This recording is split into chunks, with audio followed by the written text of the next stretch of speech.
Hiç dikkat ettin mi? Bazı evlere giriyorsun, daha kapıdan adımını attığın anda tarif edemediğin bir huzur hissediyorsun. Ama bazı evlerde de her şey yerli yerinde olsa bile sanki görünmeyen bir ağırlık var. İnsan orada uzun süre kalmak bile istemiyor. Evet, kesinlikle. İlginç olan da şu, bu sadece dekorasyon ya da temizlikle açıklanabilecek bir şey olmuyor çoğu zaman. Her evin kendine ait bir enerjisi, hatta bir ruhu var sanki. Peki sence yaşadığımız ev mi bizim enerjimizi taşıyor, yoksa biz farkında olmadan evimizin enerjisinden mi etkileniyoruz? Bu aynı yumurta mı tavuktan, tavuk mu yumurtadan hikayesine benzemiyor mu? %100 katılıyorum sana. Hatta bence ikisi birden. Bazen paranın bereketi olmaz ya. İşte böyle zamanlarda sorun sadece para değildir. Evdeki o sıkışmış enerji, bitmeyen bir yorgunluk hissi, sürekli ertelenen işler, hani hiçbir şey akmıyor gibi hissedersin ya, bunların hepsi aslında birbirini olumsuz anlamda besleyen şeyler. Ve işin en büyüleyici kısmı ne biliyor musun? Çözüm hiç de zor değil. Birçok kadim öğreti, bolluğun önce zihinde, sonra kalpte ve en sonunda yaşadığın alanda kök saldığını söylüyor. Yani bazen küçük bir köşe, doğru bir niyet ve her gün birkaç dakikalık bilinçli bir temas, beklediğinden çok daha büyük bir değişimin başlangıcı olabiliyor. Tam olarak bu. İşte bugün tam da bundan bahsedeceğiz. Son zamanlarda her yerde karşımıza çıkan o meşhur bereket köşesi ritüeli gerçekten nedir? Sadece güzel objeleri bir araya koymaktan mı ibaret? Yoksa bu ritüelin arkasında insan psikolojisini, dikkati ve niyeti etkileyen daha derin bir mekanizma mı var? Eğer sen de evinde daha huzurlu, daha akışta ve daha bereketli bir atmosfer oluşturmak istiyorsan, bugün anlatacaklarımızı sonuna kadar dinlemeni tavsiye ederim. Çünkü bazen değişim sandığımız kadar büyük adımlarla değil, her gün gözümüzün önünde duran küçük bir köşeyle başlıyor. Süper bir giriş oldu. Peki dinleyicilerimiz için biraz detaylandıralım. Bugün tam olarak neleri öğreneceğiz? İlki tam bir genel kültür ve farkındalık banyosu olacak. Feng Shui öğretisinin nehir gibi akan o çi enerjisinden ve Güneydoğu'daki bereket bölgesinden tut, Hintlilerin Vastu Shastra yön öğretilerine kadar uzanacağız. Batı ezoterizminin mekan hafızasından, kuantum fiziğine, hatta Dr. Joe Dispenza'nın madde yoğunlaşmış enerjidir gerçeğine kadar binlerce yıllık kadim bilgileri konuşacağız. Ve en önemlisi, Ho'oponopono perspektifiyle evimizin aslında bilinçaltımızın dışa yansıyan bir haritası olduğunu keşfedeceksin. Harika. Hemen ardından çok çarpıcı bir yere geçeceğiz. Dolapta bir gün işime yarar diye saklanan o eski kıyafetlerin, masada biriken faturaların, çatlak aynaların ve kapı önündeki dağınıklıkların hayatımızdaki akışı nasıl tıkadığını göreceğiz. Bunların bilinçaltımıza nasıl sürekli yetersizlik sinyalleri gönderdiğini fark edeceksiniz. Tabii sadece bu kadar da değil. Kırık, bozuk eşyaların ve fayans çatlaklarının bereket alanının nasıl sinsice sömürdüğünü, eski ilişkilere ait nesnelerin ya da vefat etmiş yakınlarımızın eşyalarının bilinçaltında nasıl bir dondurulmuş zaman yaratarak yeni enerjiyi engellediğini konuşacağız ve bu bağları sevgiyle, Ho'oponopono mantralarıyla nasıl özgürleştireceğimizi öğreneceğiz. Ve programın finalinde artık tamamen aksiyona geçiyoruz. Giriş kapısından yatak odasına kadar evdeki enerji akışını nasıl düzenleyeceğimizi, elma sirkesi, kaya tuzu ve şifa otlarıyla mekan arındırmayı adım adım öğreneceğiz. En önemlisi de ne biliyor musun?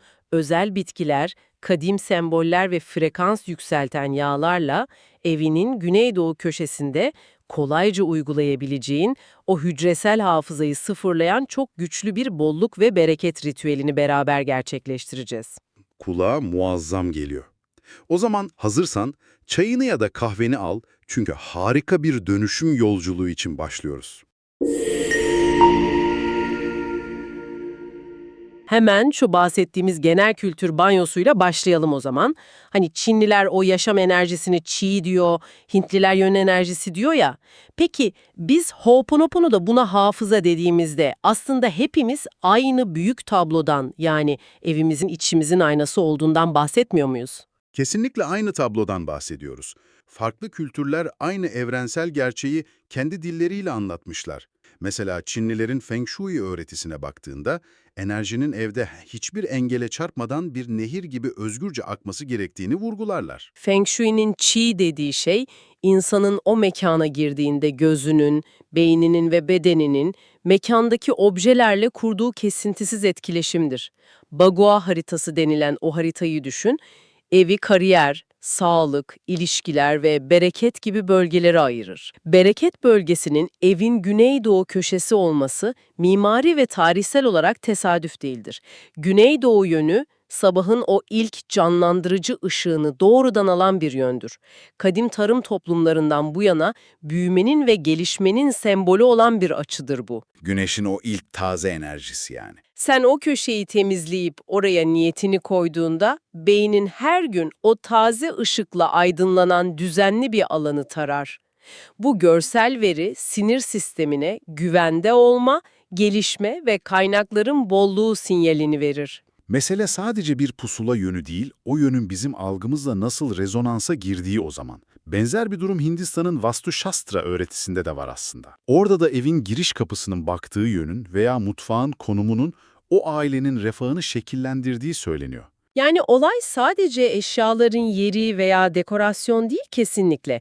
Batı ezoterizmine, özellikle jeomansi geleneğine baktığımızda mekanların bir hafızası olduğu inancı var. Önceki sakinlerin duygularının duvarlara, eşyalara resmen işlendiğini söylüyorlar. Duvarların hafızası olduğu fikri modern zihinler için fazla mistik duruyor başta. Alçı ve tuğla yaşananları bir kayıt cihazı gibi nasıl tutabilir ki diye düşünüyor insan. İlk etapta kulağa fantastik gelebilir, evet haklısın. Fakat nörobilim ve kuantum fiziği bağlamında bakarsak, özellikle Dr. Joe Dispenza'nın çalışmaları üzerinden değerlendirirsek, bu kadim inanışın arkasındaki bilimsel temeli görebiliriz. Dispenza, madde dediğimiz her şeyin belirli bir frekansta titreşen saf enerji olduğunu sürekli vurgular. Duvarın kendisi bir tartışmayı elbette kelime kelime kaydetmez. İşin sırrı nöroplastisite ve rezonans kanunudur. Yani bizim o mekandaki hislerimizle alakalı bir durum. Kesinlikle biz sürekli stres yaşadığımız, kaygılandığımız veya acı çektiğimiz bir odada belirli hücresel ağlar inşa ederiz. Beynimiz o odanın ışığını, kokusunu, koltuğun duruşunu anında o stres kimyasallarıyla eşleştirir. Beyin mekanı bir tetikleyici olarak kodluyor diyebilir miyiz? Tam anlamıyla öyle yapıyor. Kuantum alanında her şeyin birbirini etkilediği gerçeğini ele alırsak, sen o odaya tekrar adım attığında, o mekanın senin üzerinde yarattığı çevresel tetikleyiciler, biyolojik alanınla rezonansa girer. Ve beden o stresi tekrar yaşamaya başlar. Vücudun anında aynı stres hormonlarını yeniden salgılamaya başlar, evet. Yani duvarın hafızası dediğimiz şey, senin biyolojinin ve bilinçaltının o duvarla kurduğu kesintisiz nörolojik konuşmadır. Evimiz, iç dünyamızın 3 boyutlu bir yansıma ekranından ibaret o zaman. Ho'oponopono öğretisi tam da bu noktada karşımıza çıkıyor aslında. Burada büyüleyici olan şey şu ki, evdeki her eşyanın, her köşenin içimizde henüz temizlenmemiş bir hafızanın fiziksel dünyadaki uzantısı olmasıdır.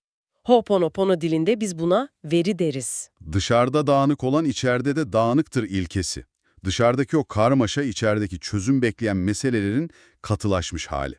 Feng Shui buna Qi akışı der, Vastu yön enerjisi der, biz Ho'oponopono'da buna hafıza deriz. Ama hepsi aynı şeyden bahsediyor, evimiz içimizin aynasıdır.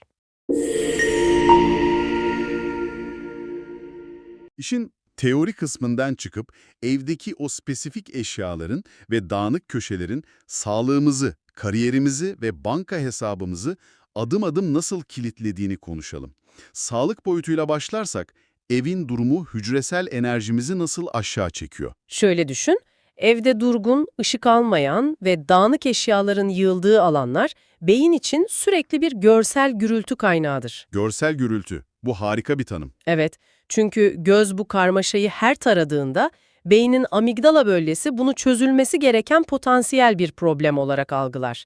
Ve düşük dozda da olsa sürekli kortizol yani stres hormonu salgılatır. Sürekli bir alarm hali yani. Aynen öyle. Zihin sürekli arka planda bu düzeltilmeli komutunu çalıştırır.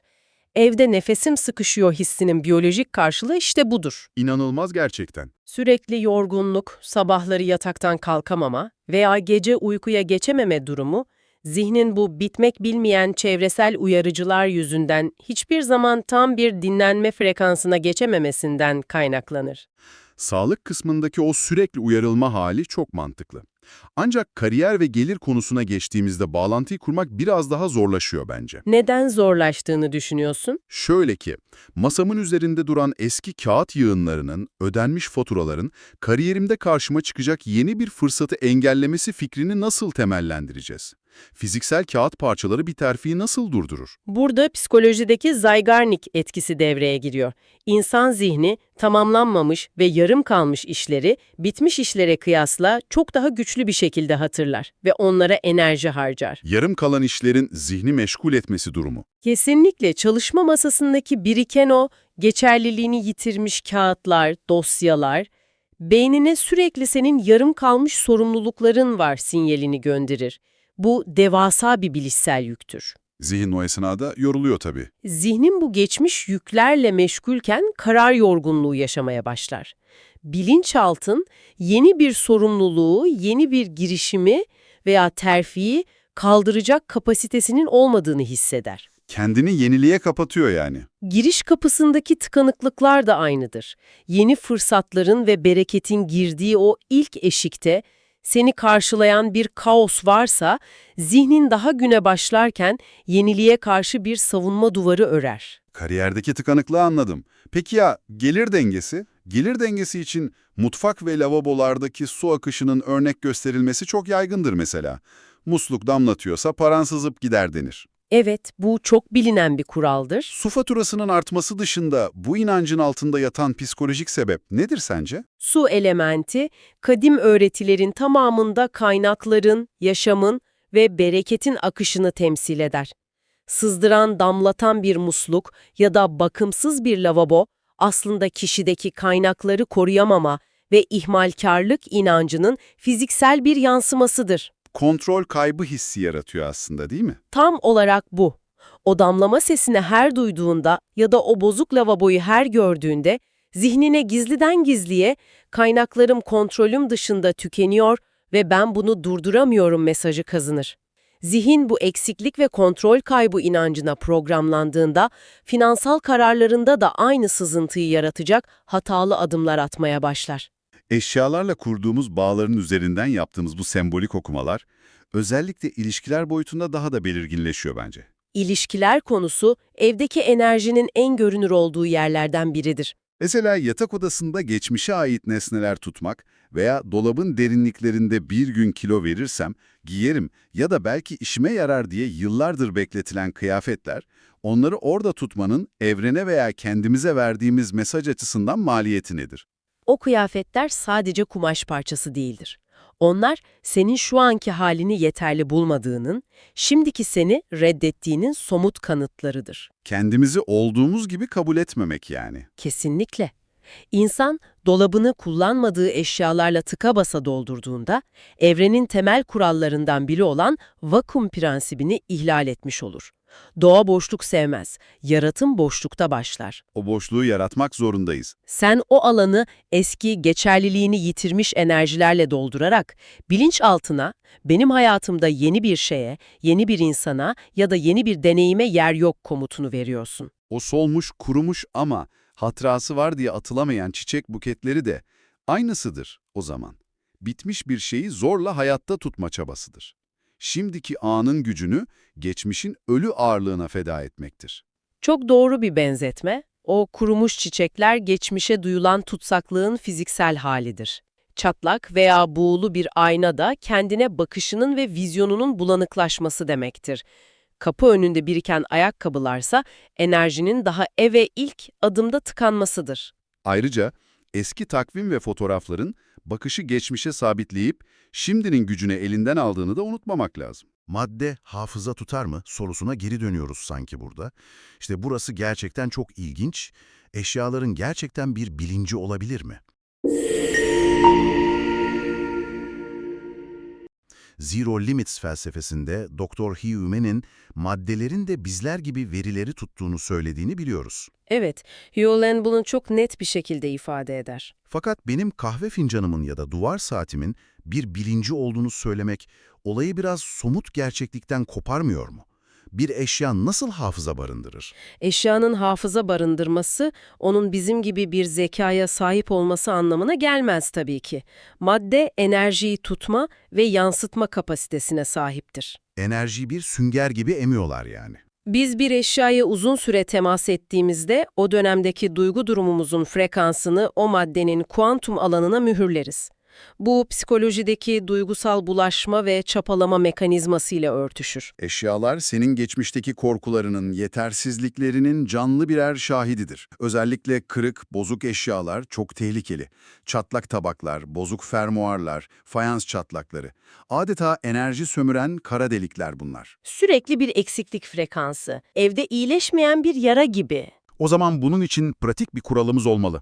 Pratik kural şudur: bir eşya 2 haftadan fazla tamir edilecek listesinde duruyorsa, ya tamir et ya da minnetle uğurla.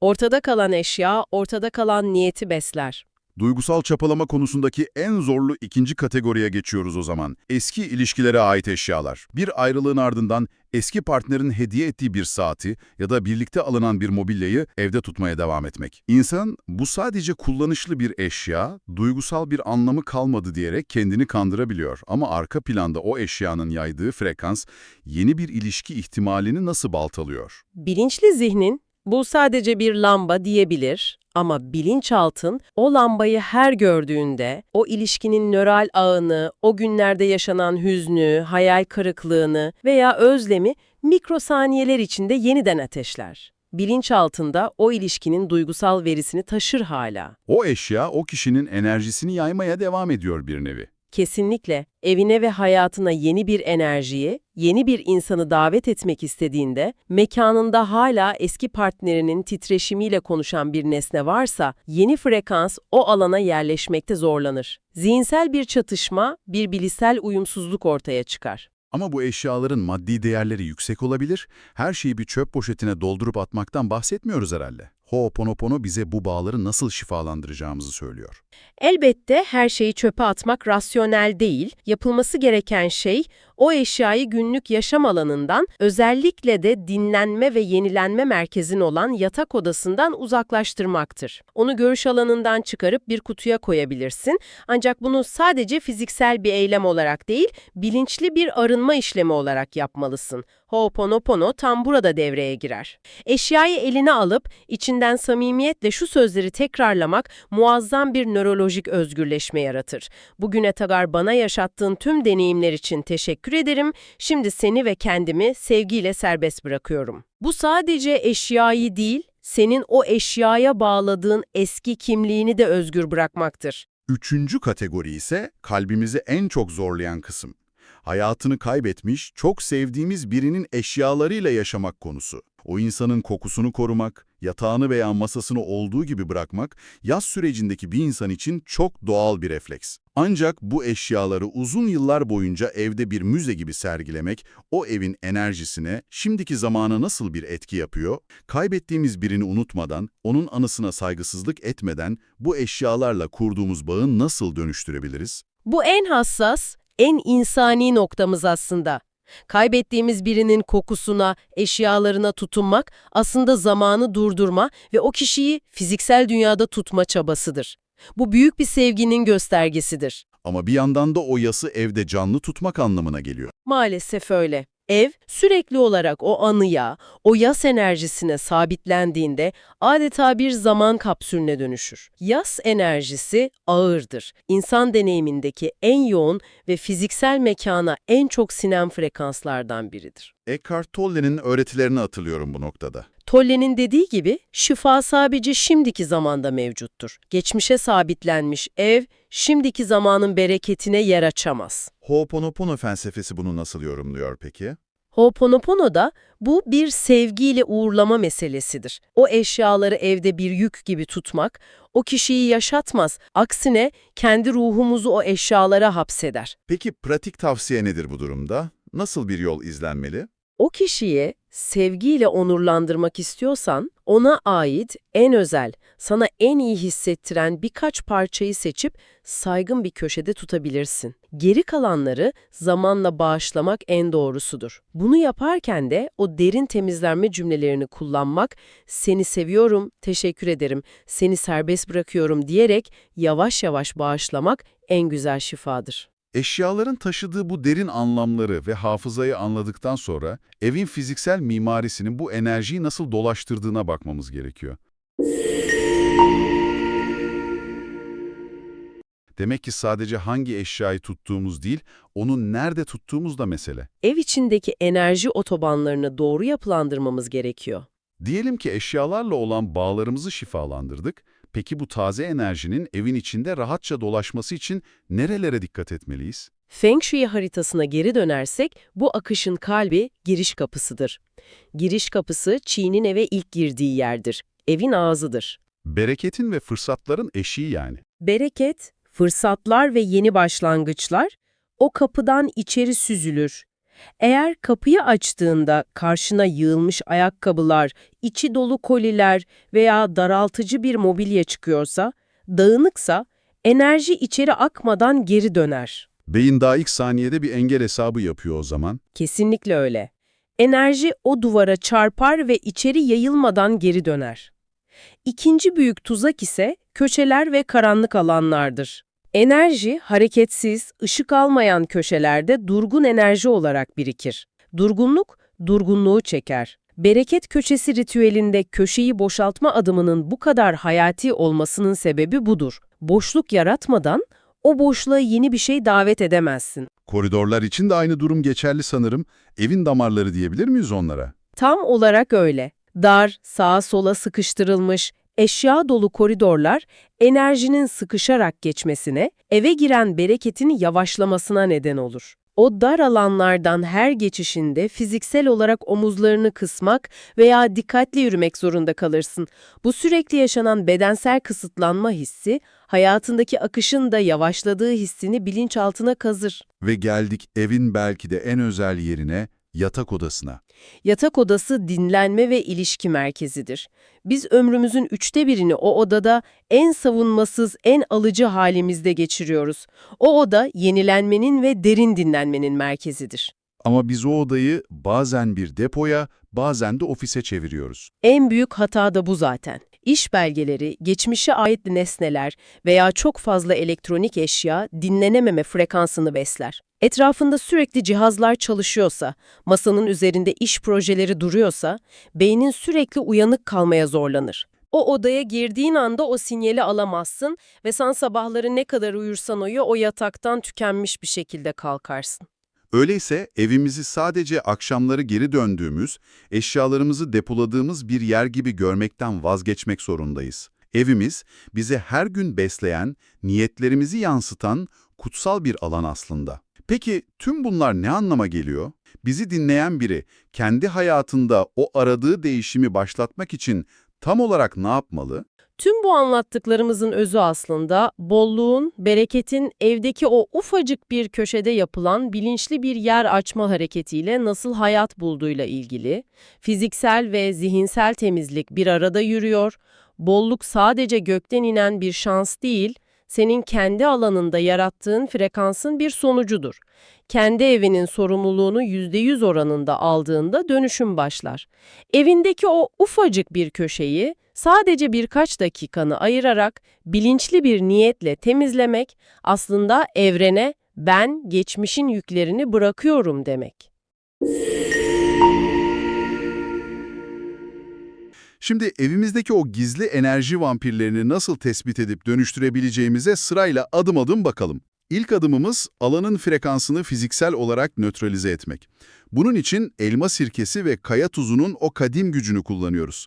Temizlik suyuna eklenen bir miktar elma sirkesi ve bir avuç kaya tuzu, yani sadece yüzeyleri mikroplardan arındırmıyor tabii ki. Sirkenin o keskin asidik yapısı düşük frekanslı enerjiyi anında nötralize ederken kaya tuzu da mekandaki negatif iyonları temizliyor. Tıpkı o okyanus kenarındaki ferahlatıcı etki gibi. Kesinlikle. Ancak burada odaklanmamız gereken yerler odaların tam ortası değil. Özellikle köşelere, kapı eşiklerine ve o ağır aylarca oynamayan mobilyaların alt kısımlarına yönelmeliyiz. Çünkü durağan enerji tıpkı evdeki toz zerreleri gibi rüzgarın girmediği, gözden uzak bu kör noktalarda birikiyor. O karanlık köşeleri sirke ve tuzun gücüyle sildiğinde tüm evin nefes borularını açmış oluyorsun. O köşeleri temizlemek gerçekten de mekanın yeniden nefes alması için muazzam bir zemin hazırlıyor. Peki ya o temizlenen köşelerde gözümüzün önünde duran engeller? Yani bozuk eşyalar. Temiz bir alanda akması gereken enerjinin önündeki en büyük blokajı işlevini yitirmiş o eşyalardır. Evin bir köşesinde duran, akrebi yelkovanı aylardır aynı saati gösteren o çalışmayan saat veya senin az önce bahsettiğin o fermuarı bozulmuş ceket ya da menteşesi gevşemiş bir dolap kapağı. Tüm bunlar evde sabit bir eksiklik frekansı yaratıyor. Çoğu zaman bunları kanıksıyoruz, fark etmiyoruz bile ama bilinçaltımız kesintisiz çalışan bir radar gibi. Neden sürekli gözünün önünde duran bozuk bir eşya seni içten içe yorar? Çünkü zihnin o eşyayı her gördüğünde içsel sistemine şu mesajı kodluyor. Bir eksiklik var. Bu net bir yokluk ve kıtlık frekansı yayar. Zamanla bu his hayatındaki bereket alanına, ilişkilerine sızar. O bozuk eşyalar kelimenin tam anlamıyla enerjini sömüren sessiz vampirlerdir. Bu yüzden burada çok net bir kuralımız var. 2 haftadan uzun süredir senin zihninde o yapılacaklar listesinde bekliyorsa orada güçlü bir içsel direnç vardır. Ya o eşyayı bugün tamir et ve hayata geri döndür ya da ona minnet duyarak onunla tamamen vedalaş. Ortada kalan eşya zihninde ortada kalan niyetleri besler. Bu eksiklik hali özellikle kırık ve çatlak eşyalara geldiğimizde çok daha dramatik bir boyut kazanıyor. Özellikle cam, seramik, porselen veya ayna gibi doğası gereği kırılgan olan nesnelere çok dikkat etmeliyiz. En sevdiğin kahve fincanının kulpunun çatlaması ya da aynanın köşesindeki o küçük kırık bir eşya kırıldığında görünmez boyutta aslında bir döngünün bittiğini işaret eder. O eşya bütünlüğünü yitirmiş, taşıdığı formun orijinal enerjisi parçalanmıştır. Eski öğretiler bu konuda son derece katıdır. Kırık bir malzemenin veya çatlak bir aynanın o alana artık şans getirmeyeceği kabul edilir. Sen o çatlak bardaktan su içmeye devam ettiğinde kendi zihnine çok tehlikeli bir mesaj verirsin. Ben tam ve bütün olana layık değilim, kırık, dökük olanla da yetinebilirim dersin. Kırılan eşyaların içindeki yaşanmışlıklara içten bir teşekkür edip onları minnetle evden uzaklaştırman gerekir. Kırık bir eşyayı evde tutmak, bitmiş bir ilişkiyi zorla hayatta tutmaya çalışmak gibidir. Bırak kırılan kırılsın, yenisine yer açılsın. Bu kırılmışlık sadece elimizde tuttuğumuz eşyalarda değil, evimizin direkt yapısal unsurlarında kendini gösterdiğinde mesele çok daha derine iniyor. Özellikle mutfak ve banyo gibi evin akışını, su elementini temsil eden alanlardaki fayans çatlakları, su, sembolik olarak her zaman berekettir, duyguların akışıdır ve maddi olanakların eve girişini temsil eder. Bereketin aktığı bir mutfaktaki çatlak bir zemin fayansı, o alana sürekli kapanmayan bir yara frekansı yayar. Eğer kazancının bereketsiz olduğundan, paranın geldiği gibi gittiğinden şikayet ediyorsan, evindeki bu akış alanlarının zeminine bakmalısın. O çatlaklar her adım attığında senin zihnine, ne yaparsam yapayım bir yerlerden eksilecek inancını kodlar. Bu nedenle o kilit yerlerdeki yapısal çatlakların ertelenmeden onarılması veya üzerinin estetik bir çözümle örtülerek o sızıntı frekansının kapatılması şarttır. Yani o ufak çatlak bolluk enerjisinin altı delik bir kovadan sürekli sızması gibi bir etki yaratıyor. Bunu fark etmek bile büyük bir uyanış gerçekten. Peki enerjiyi içeride tutmaktan, sızıntıları engellemekten bahsetmişken bir de evimizin dışından gelebilecek negatif enerjiyi engellemek için kullandığımız bir sembol var ki bu konuyu ben de yıllarca tamamen yanlış anladığımı itiraf etmeliyim, nazar boncukları. Kültürümüzün en köklü ama en çok abartılan sembollerinden biri. Kesinlikle. Hepimiz onun koruyucu bir sembol olduğunu biliriz. Ben hep ne kadar büyük olursa, evi ne kadar çok boncukla donatırsam o kadar iyi korunurum sanırdım. Ancak burada çok ince psikolojik bir tuzak yatıyor. Evin her köşesine devasa nazar boncukları asmanın gizli bir tehlikesi var. Sen evin her yerini koca koca mavi camlarla doldurduğunda, o evde yaşayan zihnine ben güvenli bir kaledeyim hissini vermiyorsun. Aksine sürekli bir tehlike var, dışarısı güvenli değil, her saniye tetikte olmalıyım mesajı veriyorsun. Yani kapıya 10 tane dev çelik kilit takmak gibi bir şey bu. Sana huzur vermez, sadece tehlikeli bir mahallede yaşadığını hatırlatır. Bu durum kaygıyı ve gereksiz bir korkuyu besliyor. Korunma enerjisi aslında içsel bir huzur halidir. Sembolik olarak asılacak küçük, zarif bir veya iki parça nazar boncuğu o güvenli alanı tutması için fazlasıyla yeterli. İşte o korkuyu, kaygıyı ve mekana sinmiş tüm o ağırlaşmış düşünce formlarını temizlemenin en saf yollarından biri de havayı tazelemektir. Burada Anadolu'nun kadim kültürlerinin bilge bitkileri devreye giriyor. Ada çayı, çörek otu, defne yaprağı. Bu şifa otları içlerinde güneşin yüksek frekanslı hafızasını taşır. Onları yaktığımızda o yoğun duman mekana sinmiş olan düşük titreşimlere, o kavgaların tortularına fiziksel olarak tutunur. Fakat burada insanların sıklıkla atladığı çok kritik bir detay var. Bu yakma işlemi sırasında evindeki pencerelerin en az birinin mutlaka açık olması gerekir. Amacımız sadece güzel bir koku bırakmak değil. Eğer camlar kapalıysa ağır enerjiyi sadece dumana boğmuş olursun. Amacımız o bilge dumanın o ağırlaşmış enerjiyi de katarak açık camdan dışarı çıkmasına izin vermektir. O dumanın açık pencereden süzülüşünü izlerken zihnindeki ağırlıkların da mekanı terk ettiğine niyet etmek bu pratiğin ruhudur. Camları açmamak, çöpü dışarı atmayıp üzerine sadece parfüm sıkmak gibi bir şey o zaman. Bu detay çok ufak ama işin tüm kimyasını değiştiriyor. Peki dumanla mekanı terk eden bu enerjilerin yanı sıra bir de görünmez iplerle bizzat bize tutunan eşyalar var. Geçmişin bagajları, eski ilişkilerden kalan hatıra eşyalar veya vefat eden yakınlarımızın yıllarca dolapta bekleyen kıyafetleri. Bu eşyalar sadece bir kumaş veya kağıt parçası gibi görünseler de içlerinde çok yoğun duygu bağları taşıyorlar. Zihnin o eşyayı her gördüğünde seni o eski zamanın duygusuna, belki tamamlanmamış bir yasa geri çekiyor. Tıpkı akıllı telefonunda arka planda çalışan ve sen fark etmeden şarjını tüketen uygulamalar gibi.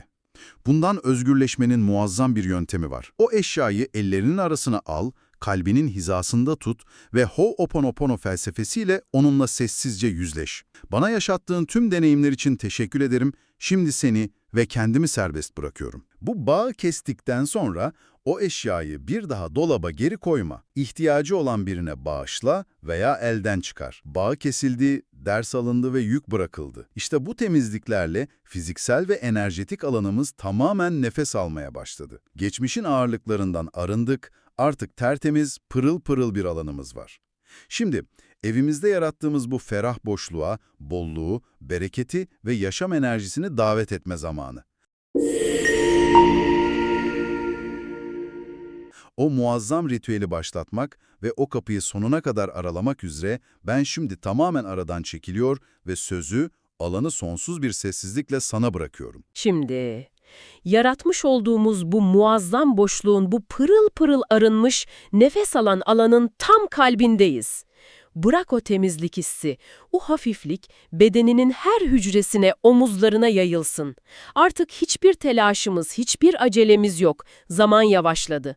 Zihnindeki o koşturmaca yerini derin, çok derin bir dinginliğe bıraktı. Şimdi senle hayatına gürül gürül akacak o bolluğu, o altın renkli güneş enerjisini kendi evinin temeline mühürleyeceğimiz çok özel bir ritüele, bir bereket köşesi inşasına başlıyoruz. İhtiyacımız olanlar şunlar: saf, beyaz veya metalin iletkenliğini taşıyan bakır renkli bir mum, içi saf kaynak suyuyla dolu cam ya da seramik, saydam ve tertemiz bir kase, bir tutam kaya tuzu, 3 çubuk tarçın. Tarçın, finansal akışın ritmini hızlandıran, hayatın tatlılığını ve bereketin o sıcacık frekansını evine çağıran bir rehberdir. Biraz kurutulmuş portakal kabuğu, İçinde güneşin saf neşesini, canlılığı ve bolluğun bitmez tükenmez frekansını saklar. Bir adet taze veya kuru defne yaprağı, kadim zamanlardan beri niyetleri gerçeğe dönüştürmek, o istekleri evrene taşımak için kullanılan o bilge bitki. Bolluk bilincini, varlık hissini derinlerden uyandırması için 7 damla portakal çiçeği veya paçulli yağı. Eğer varsa yanına bir sitrin veya pirit taşı alabilirsin. Bunlar toprağın bize sunduğu frekansıyla zenginliği doğrudan sana çeken küçük mucizelerdir. Ve son olarak niyetini kendi ellerinde var etmek için bir kalem.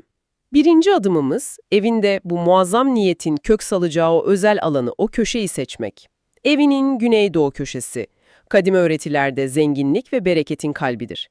Eğer evinde bu köşeyi bulabiliyorsan, yönünü oraya çevir. Eğer bulamıyorsan hiç endişe etme, evinin giriş kapısına yakın, ferah, içine sinen, sana nefes aldıran herhangi bir köşe de şu an senin tapınağın olabilir. Orada gözünü yoran, kullanılmayan, bir gün işime yarar diyerek tuttuğun hiçbir eski enerji olmasın. Orayı tamamen boşalt, sil ve arındır. Çünkü yeni enerjinin, bolluğun evine girdiğinde ilk konaklayacağı yer, ona sunduğum bu ilk koltuk burası olacak. Alanı aç. İkinci adımda boyut değiştiriyoruz. Gündelik dünyanın o mekanik karmaşasından çıkıp ruhunun yaratıcı frekansına adım atıyoruz. Mumu henüz yakma, sadece o köşenin önünde dur. Şimdi yavaşça gözlerini kapat. Derin, çok derin bir nefes al, burnundan yavaşça ve ağzından yumuşakça bırak.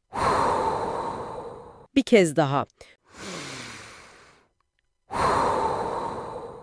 Tüm hayatın bolluğunun o köşeye akmak üzere beklediğini bilerek nefes al ve bırak. Üçüncü nefes. Niyetinin gücü bedenini sarsın, ayak tabanlarından yukarı yükselsin ve bırak. Üçüncü adım, gözlerini yavaşça arala, eline o bilge defne yaprağını ve kalemini al, üzerine net, hiçbir şüphe barındırmayan, çok güçlü bir niyet cümlesi yaz. Örneğin, bolluk her kapıdan içeri akar ya da evim sonsuz bereketi mıknatıs gibi çeker. O kelimelerin sadece yaprağı değil, evrenin tam kalbine kazındığını hisset. O cümlenin ağırlığını ellerinde duy. Dördüncü adımda o frekans havuzunu hazırlıyoruz. Temiz kasenin içine o saf kaynak suyunu yavaşça doldur. Suyun kaseye çarparken çıkardığı sesi, o muazzam berraklığını hisset. Varsa sitrin veya pirit taşını nazikçe suyun içine bırak. Taşın suya dokunuşunu, dibe süzülüşünü izle. Şimdi üzerine portakal kabuğu kurularını serpiştir. Evinin o köşesine şu an güneş doğuyor. 3 çubuk tarçını suyun içine yerleştir. Enerjinin akışı hızlanıyor, köşenin ısısı artıyor. Ve 7 damla portakal çiçeği yağını damlat. 1, 2, 3, 4, 5, 6, 7. Suyun yüzeyinde yayılan o altın renkli titreşim halelerini gör. Yağın kokusunun odayı sarmaya başladığını hayal et. İçinde derin bir neşe uyanıyor. 5. adım. Hazırladığın bu yaşam dolu kaseyi özenle seçtiğin o tertemiz köşeye niyetinin tahtına yerleştir. Eline bir tutam kaya tuzu al ve kasenin etrafına sanki görünmez altından bir kalkan örer gibi küçük bir daire çiz. O tuz dairesi içeri akan bolluk akışını sürekli kılarken dışarıdan gelebilecek tüm yorgunluklara karşı alanını koruyacaktır. 6. adım. Kasenin başındasın, evinin, seni saran bu duvarların gizli hafızasına dokunma vakti geldi. O duvarların içinde yıllarca birikmiş o eski yokluk hafızasına, endişelere ve kıtlık bilincine şefkatle yaklaşacağız. O Ho'oponopono'nun o 4 kadim mantrasını içten çok yumuşak bir sesle fısılda. Özür dilerim, lütfen beni affet, teşekkür ederim, seni seviyorum. 7. adım. Şimdi o beyaz veya bakır mumu yak, ateşin o ilk sıçrayışına, titreyen o alevin duvardaki dansına bak. Kollarını iki yana, hafifçe, kabullenici bir şekilde açarak kendi tapınağına, sevgili evine doğrudan hitap et. Bırak kelimeler kalbinden dökürsün. Sevgili evim, bugüne kadar farkında olmadan zihnimde taşıdığım kıtlık inançlarını, korkuları ve geçmişin yüklerini sana yansıttığım için özür dilerim. Lütfen beni affet. Beni koruduğun için teşekkür ederim. Seni seviyorum. Bu su, bu duman, bu kokular ve bu taşlar gibi evimin her köşesi şimdi sonsuz bollukla doluyor. Arınıyoruz, sıfırlanıyoruz. 8. adım. Gözlerini kapat. Tam o köşeden, yaktığın mumun etrafından yumuşacık, sıcacık, altın sarısı sıvı bir ışığın yavaşça yükseldiğini hayal et. Bu altın ışık önce kaseyi ve köşeyi dolduruyor, sonra zeminden duvara, oradan tavana süzülüyor, usulca koridora taşıyor. Mutfaktaki her bir tabağa, çekmeceye, salondaki her bir koltuğun üzerine, yatak odana, banyona, evinin her zerresi bu altın sarısı akışkan ışıkla yıkanıyor. Tıkanmış her boru, kapanmış her kapı bu ışığın sıcacık dokunuşuyla açılıyor. Evinde hiçbir karanlık, durağan nokta kalmıyor. Bu muazzam duygunun içinde kal. 9. adım. Niyetini yazdığın o defne yaprağını eline al. Onu mumun ateşinde dikkatlice, şefkatle tutuştur ve güvenli, ısıya dayanıklı bir kaba bırak. Bırak yansın. Çıkan o incecik aromatik dumanın evin içinde süzülmesine, odaları dolaşmasına izin ver. Pencerenin küçük bir aralığından dışarı, gökyüzüne süzüldüğünü gör. Yazdığın niyet şu an evrene teslim ediliyor. Duman dışarı çıkarken evde kalmış son eski enerjileri, şüpheleri de kanatlarına alıp uzaklara taşıyor. 10. adım. O köşeye bıraktığın tuzla çevrili su kasesine tam 3 gün boyunca hiç dokunma. Yerini santim bile değiştirme. O saf su, o tarçın, o portakal kokusu 3 gün boyunca niyetinin o köşede kök salması, o bolluk frekansının evin duvarlarına iyice işlemesi ve molekül molekül olgunlaşması için bekleyecek. Unutma, zaman yaratımın en sessiz yardımcısıdır. 11. adım. 3 günün sonunda aydınlık bir sabah vakti kaseyi saygıyla eline al, suyun içindeki tarçın ve portakal kabuklarını toprağa veya organik atık olarak çöpe ayırırken, o suyu evindeki canlı bir bitkinin dibine ya da dışarıda doğrudan toprağa dök. Suyu toprağa verirken bil ki döngü tamamlandı. Niyetini doğanın o muazzam akışına, sonsuz kaynağa geri verdin. O artık senin dışında büyüyen bir gerçeklik. 12. adım. Bu ritüeli sadece bir kere yapıp rafa kaldırma. Onu hayatının, evinin düzenli bir nefes alışverişine dönüştür. Cuma akşamlarının o haftayı bitiren, huzura açılan saatlerinde veya yeni ayın o taptaze, başlama enerjisi taşıyan dönemlerinde bunu bir pratiğe çevir.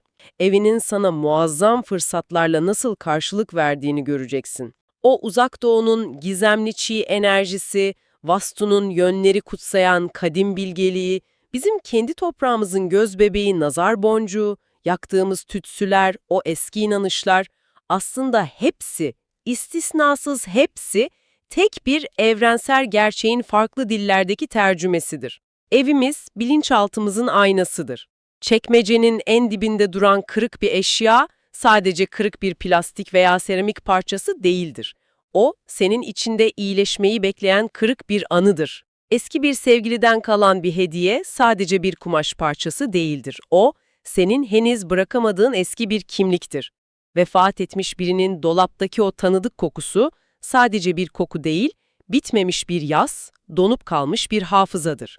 Bir şeyleri temizlemek, alan açmak için sadece o eşyayı çöpe atmak zorunda değiliz. Hatta bu yetmez bile. Önce ona, o eşyaya her baktığımızda içimizde uyanan o derinlerdeki duyguya, o sızlayan hücresel veriye dönüp bakmalıyız.